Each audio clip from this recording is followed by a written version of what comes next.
रख रख त्या रानातून थोडं पुढे जाऊ गड्या पाऊल आज ज्या मुद्द्यावरती आम्ही इथं आलोय त्याला न्याय मिळाला पाहिजे. पाऊल थकलं नाही सुकलेल्या भाकरीला पानसंग खाऊ गड्या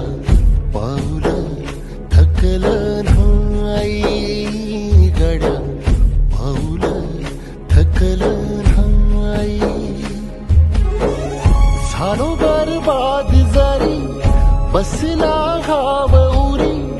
गलेची आग सार जाळून जाईना अडला घास असा कावन वास असा पण ह्यो ध्यास अजून बी माग राहीना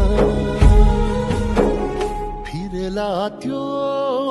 वासा घर फिरलं नाही गड्या पाऊल थकलं नाही गड्या पाऊल थकलं नाही.